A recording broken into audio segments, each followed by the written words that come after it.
Salut, c'est Shellfish. On se retrouve au bord de l'eau pour une session drop shot et on va aujourd'hui tester la comparaison entre l'appât naturel et le leurre, tout simplement. J'ai pêché en double drop, d'un côté le vert, de l'autre côté un leurre, et on va voir si j'ai autant de tables sur l'un que sur l'autre ou si c'est toujours l'un par rapport à l'autre.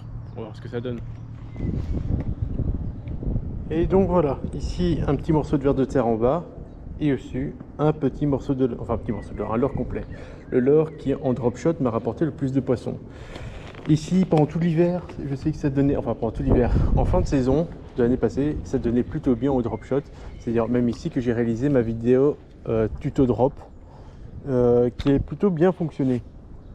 Donc du coup on va revenir ici. Alors je sais que depuis l'ouverture du carnassier en Belgique, ici apparemment ça donne beaucoup moins. On va voir ce que ça donne. Là j'ai des petites tables, j'ai l'impression. Ou c'est mon plomb qui coulissait qui roulait sur quelque chose, c'est aussi possible. Mais on va voir ce que ça a donné. Bon, je m'attends à avoir des résultats assez peu surprenants, c'est-à-dire que je m'attends à avoir de l'appât naturel qui va prendre énormément et que mon leurre souple va donner beaucoup moins. En tout cas c'est comme ça que je prévois le déroulement de cette session. C'est pour ça qu'on essaye quand même. On pourrait être surpris. Ça tombe, le leurre souple est tout aussi efficace, bien animé qu'un petit morceau de verre de terre.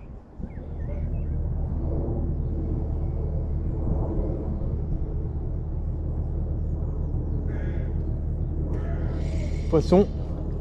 Yes. Première perche. Hop. Donc elle n'est pas grande. Elle a pris sur le leurre du bas qui n'est pas un leurre pour le coup mais un ver de terre. Et donc du coup première information, ça a tapé sur le truc d'en bas. Alors pour confirmer, on va essayer d'en valider une deuxième de la même manière. Je vais remettre un morceau de ver de terre parce que elle est partie avec la gourmande et on va essayer de voir si ça retape en bas ou pas.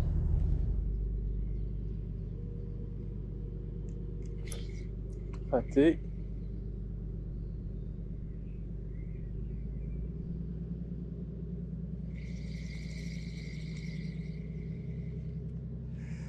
Ok, bon, c'est aussi un petit peu le défaut avec les appâts naturels, c'est qu'ils sont une moins bonne résistance sur l'hameçon. Donc là, si ça se trouve, c'est même une gobie qui est venue le choper, c'est peut-être pas spécialement une perche. Et donc du coup, bah, ça revient au même, j'ai quand même perdu mon leurre quoi. Enfin mon leurre, mon morceau de verre.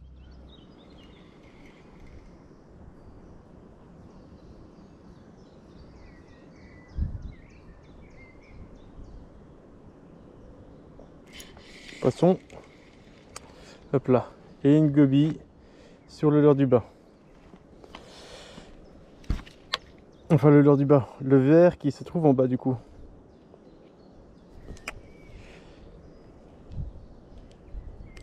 Hop. Prends-moi ça. Et moi elle était sympa, elle me l'a pas dégommé. Hop. Donc une deuxième confirmation sur l'objet, sur le leurre qui se trouve en bas, qui est ici, dans mon cas, un verre. Donc tantôt, après 2-3, enfin une fois que ce verre là sera tombé, ce sera cassé, j'inverserai les rôles pour voir si j'ai encore des touches en bas ou est-ce que le leurre, est-ce que la tag monte en haut. C'est-à-dire que si elle monte au haut, forcément ça sera pour le ver de terre, ou sinon c'est-à-dire que c'est la position qui était importante ici. C'est le paramètre que j'ai envie de tester.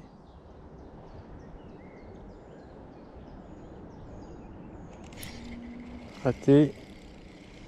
Et j'ai plus mon ver de terre en bas. Peut-être une gobie qui a tapé encore une fois sur le leurre du bas, hein, ça c'est possible. Alors on va faire quoi?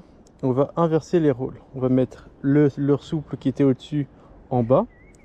Et on va mettre le ver de terre au-dessus. Pourquoi? Ben, on va partir du principe que si en réalité c'était la position qui attirait et pas le type d'appât, ben, on devrait commencer à avoir des touches sur le leurre du bas et peut-être arriver à sortir un poisson sur le leurre du bas. À l'inverse, si maintenant c'est l'appât qui fonctionnait bien, je m'attends alors à voir quand même du poisson arriver à monter un peu plus haut, même pour aller chercher ce morceau de ver de terre. Donc c'est un petit peu comme ça qu'on va comparer les deux choses. Hop. On va savoir que j'ai plus le droit à 36 000 essais parce que j'avais qu'un seul ver de terre avec moi, que je suis en train de couper en petits morceaux, et là c'est l'avant-dernier morceau qui me reste du ver de terre. C'est à son âme. Hop. J'avais oublié d'enregistrer, mais je viens d'avoir une tape. Et on va voir sur quoi exactement. Ah, c'est décroché, non. Ah, j'avais l'impression que c'était sur le leurre du dessous. Mais je viens de se décrocher en épuisette. Oh, elle est sympa. Mais j'ai l'impression que c'était sur le leurre du dessous, donc je l'aurais faite plutôt sur le leurre. Alors, je vais aller livrer juste un peu plus loin. Hop. Et elle repart directement.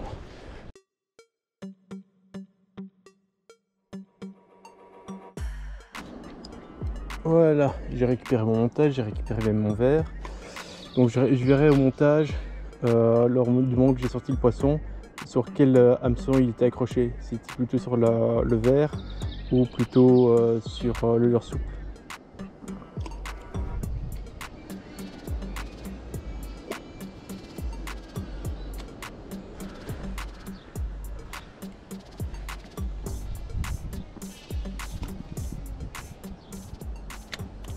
Alors là devant moi, juste derrière la petite embarcation, il y a un regroupement d'alevins assez important.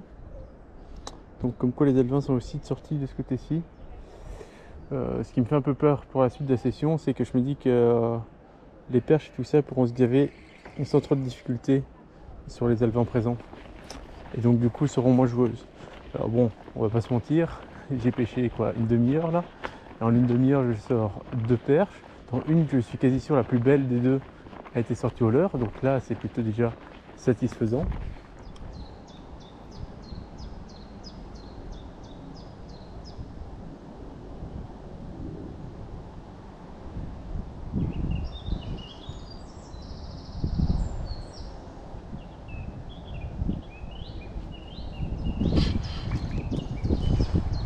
Hop, allez, encore un poisson en bas, encore une fois une gobie.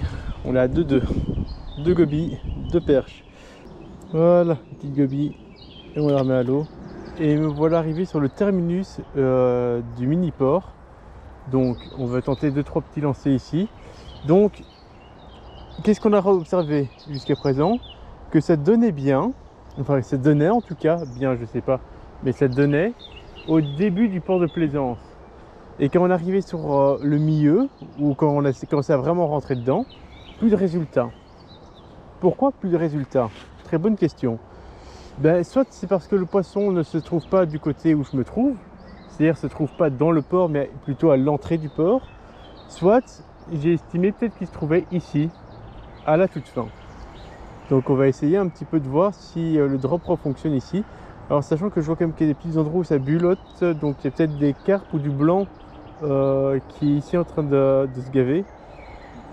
Donc à voir, vu qu'il y a un vrai ver de terre, ça pourrait peut-être potentiellement les intéresser. On ne sait jamais. Ouais. Bon, pas de résultat en drop, je passe vite sur un autre petit leurre parce que je vois qu'il y a quand même pas mal de petits blancs dans les bordures, mais vraiment des alevins quoi. Donc on va essayer de voir s'il n'y a pas des carnassiers qui sont les environs quand même intéressés par ces petits alevins et si mon spinnerbait pourrait pas imiter un petit peu tout ça.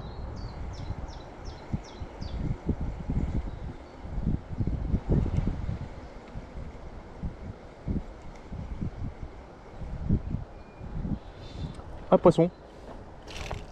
Ah, décroché. Une perche quand même. Bah, je voulais vous montrer, il y avait un petit banc d'alevin qui était pile poil devant moi. Et je voulais vous le montrer. Et bah, j'ai eu la perche qui a tapé à ce moment-là, plus ou moins. Je pensais que c'était, vu qu'en fait je me rapprochais des pierres, je pensais que c'était une pierre au début. J'ai pas vraiment senti la tape. J'ai juste senti un petit poids, comme si je m'accrochais au final. Bon, plutôt pas mal, hein, si j'arrive encore à faire une ou deux comme ça. Alors petit à petit je me déplace au début du port pour voir si ma théorie est bonne, si le poisson se tient au début du port ou si c'est juste en fait une question de bon leurre. Parce que là, typiquement je suis passé vite fait sur mon spintail et j'ai eu une perche qui a tapé dessus assez rapidement. Donc peut-être c'est juste le drop qui ne convient pas, même si je pêche à la pas naturelle. C'est peut-être pas ce qu'ils veulent pour le moment. C'est aussi une possibilité. Donc ça tombe, il y a peut-être beaucoup de poissons au chui, mais ils sont juste pas du tout actifs et ils veulent pas du tout ce que je suis en train d'utiliser. Soit. Au niveau de l'animation, c'est bien simple. Je lance, je ramène tout doucement. J'ai la bannière semi-tendue et je fais des petits mouvements de vibration et je tiens maximum 10 secondes comme ça. Donc j'enchaîne petit mouvement de vibration, pause et le total fait 10 secondes et après je remouline un coup où je déplace mon leurre. Deuxième animation que je fais, c'est tout simplement un lancer. Je sens que mon plomb touche le fond et je mouline tout doucement avec mon plomb qui gratte le fond. C'est mes deux animations que je pratique. Il fallait que je vous parle un petit peu comme de l'animation que j'utilise pour pêcher en drop à l'heure actuelle. Donc voilà, donc c'est une alternance entre lancer, ramener tout doucement et du lancer, dropper et animer très légèrement pour voir s'il y a du résultat.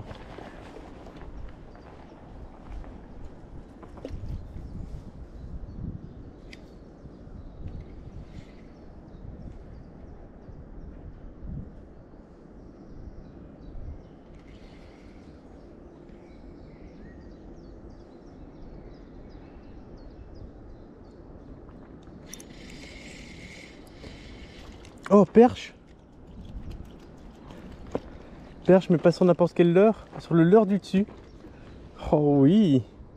Donc, elle avait le choix entre un leurre, enfin un appât naturel et un leurre souple, et elle est venue sur le leurre souple. Super! Et je suis exactement là, je suis en train de revenir au début du port. C'est ce que je suis en train de faire, je suis presque à l'ouverture d'ailleurs. Hop! Et j'allais justement sortir du port, et puis je me suis dit que j'ai quand même pêché là où j'ai pris ma belle perche là tantôt. Bah, ça a pas attendu longtemps avant que ça fonctionne. Hein. On va refaire exactement la même chose. Hop. Et vraiment, ce qui est étonnant, c'est que c'est sur le leurre du dessus. Je pensais vraiment que le verre allait marcher principalement, mais pas spécialement. Il faut donc choisir peut-être la bonne position, mais peut-être aussi le bon type d'appât. Voilà, sur ce dernier lancer, je vais conclure ma vidéo. Alors, j'ai pêché pendant 1h30, 2h, quelque chose comme ça, au drop shot avec de leurre. Enfin plutôt un appât naturel, drop vert, et au leurre, drop classique. Donc, qu'est-ce qu'on a pu observer? La première perche que je fais assez rapidement d'entrée de jeu, je la fais sur le vert qui était sur la position d'en bas. J'enchaîne ensuite sur une goby, position d'en bas, sur le vert toujours. Je change la position entre les deux. Assez rapidement par la suite, je fais une perche. Alors, elle s'est décrochée dans l'épuisette, donc il faudra que je vérifie au montage. Mais d'après ce que j'ai pu voir, elle s'est piquée au niveau du leurre qui se trouvait à ce moment-là en bas. Donc, dans un premier temps, j'aurais dit que c'est la position qui influençait, pas le type d'appât. Que ce soit le ver de terre ou le leurre souple, c'était la position qui travaillait le mieux, qui fonctionnait le mieux. À confirmer, je confirmerai par rapport à ce que j'observerai sur la vidéo pour être sûr que je ne dis pas de bêtises.